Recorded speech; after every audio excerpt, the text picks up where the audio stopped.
What's up, guys, and welcome back to the I Am Her podcast. Thank you guys for tuning in. I know last week I kind of left you guys high and dry with the alcohol abuse. So now we're just going to jump right back into that. I know I said that I put it down, in which I did, but it probably lasted no longer than 3 months. During those 3 months, I got back into church. I started serving on the dream team.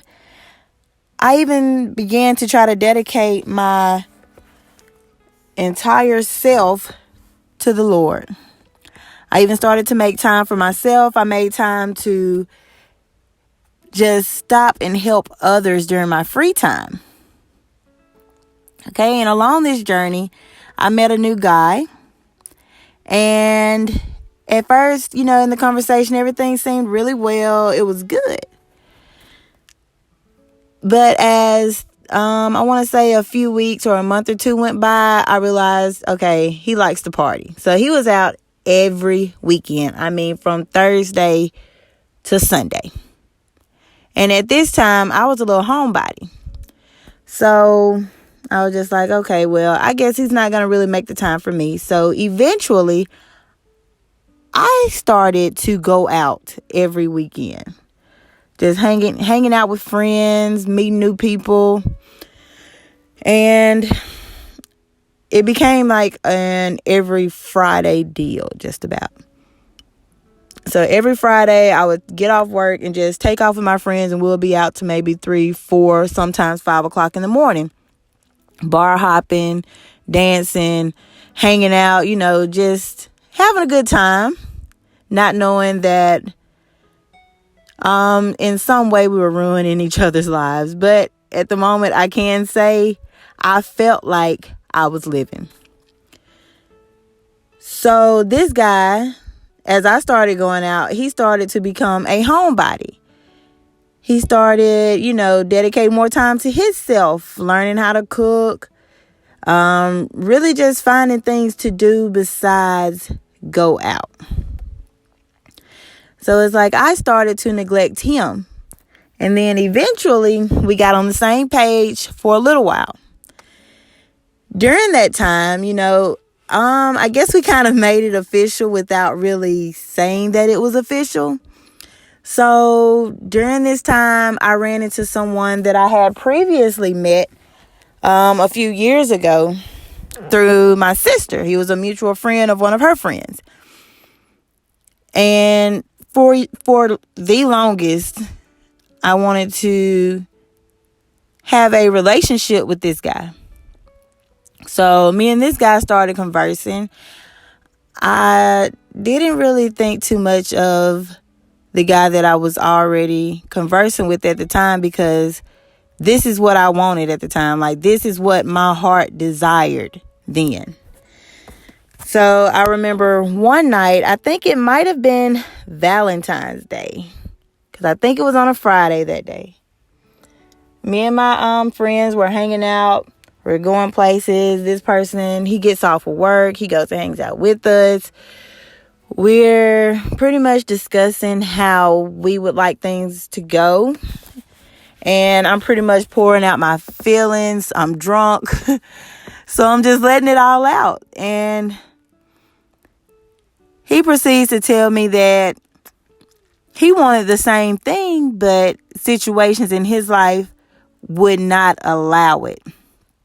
I'm thinking, okay, what situations? Because what he was telling me, I felt like, okay, that's ridiculous. Come on now. Just tell me you don't want to be with me if that's the case. But I probably would not have listened, because I was pretty persistent. Like, it's going to be me and you, or nobody else at all. Like, I was pretty persistent with that. So eventually, later on that night, we kind of made it official with one another. And when it happened, I was kind of like, okay, because I'm kind of officially but unofficially in another relationship. So I just never really thought into it until it actually happened. So yes, I definitely played both sides there for a while. And I had every intention on, letting one go. But it's like, for a while there, it just seemed so simple and so easy. Like, I could have the best of both worlds. Like, the other guy, he was helping me out. He was there, if I stayed at work late, he cooked, he cleaned, it was something that I needed. So I guess you can say, yes, I pretty much used him, but I wasn't looking at it that way because I had actually grown to like him just as much, maybe even more. But I took him for granted. He eventually found out about the other guy. So when he found out, no, I did not want to let him go. I begged and pleaded. I was going to let the other one go, but he was not going for that. He said it would never be the same. And I understood that. Not at that moment, but eventually I did. So I carried on the relationship with the guy that I just knew I just had to be with at the moment. So as things kept going on and I was paying a little bit more attention to him and what he was doing, I must say that nothing was sweet at all. Like, I feel like every waking moment that he had, he cheated with somebody different each time.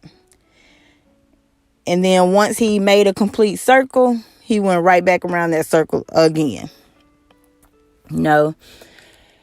And this for me started to take a toll on me. So I started drinking again, me and everyone that I would get together with after work or during our days off, we would play spades. Everybody pitches in and everybody brings something. Like, no lie, we all spent a bunch of money on alcohol and beer.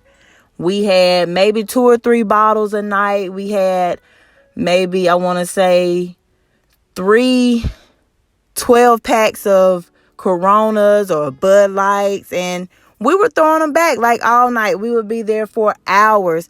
I want to say maybe 5 hours each night. We tried to sit down and play spades. Like, it was so fun and relaxing, but all the drinking, it eventually just slipped back on me, and I let it because I was not paying attention to it. I was too worried about what this guy was doing behind my back. Like, it was times where I would go to work, and of course I didn't know then, but I did go through his phone. Someone had been at my apartment. He left to go see somebody. And then the funny thing is, the girl that was at my apartment, we went to go sit down and eat at a restaurant, and she was our waitress. And I did not know that until after we left, because I had a hunch. And of course, when we're insecure, men as well, but when we're insecure, we like to go through phones. So at this point, I was fed up. My words stopped being words, and they became punches. So me and this guy, we started fighting. We're battling it out, back and forth. So the fight started off small, like a little lick or two here and lick or two there. I stopped.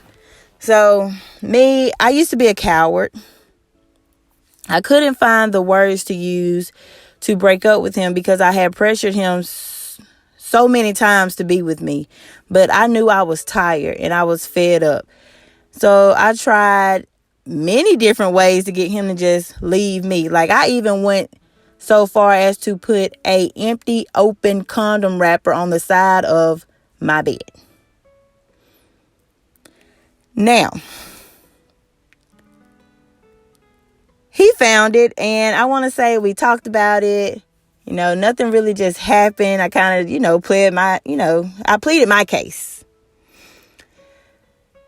just to kind of make it seem real. So, we eventually started making things work again. And we were just sitting down one night playing spades again.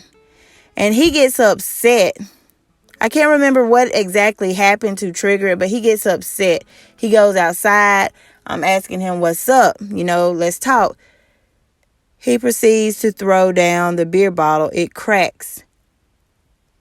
And I got pushed through that. So, of course, glass is all in my foot. So, if I'm in that state of mind, like, okay, I'm going to have to defend myself. So, we just started fighting. We started tussling. We went all the way out into the parking lot.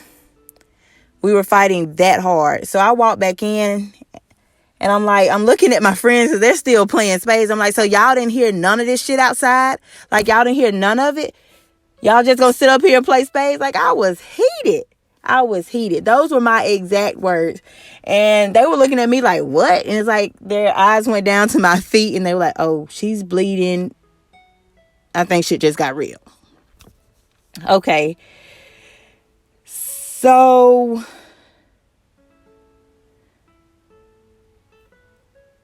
they get up, they try to stop him from coming after me, but my adrenaline was still pumping. I was so ready to just have this night over with, get him out of my life. I threw a punch, just like leave, because he would not leave. He was trying to come back inside. For what reason, I do not know. Okay? A good friend of mine held me back, but I eventually got loose. He pushed me. I went over the couch, but I was not fixing to stop. I hopped right back up and I grabbed a beer bottle and I tried to chunk it as hard as I could.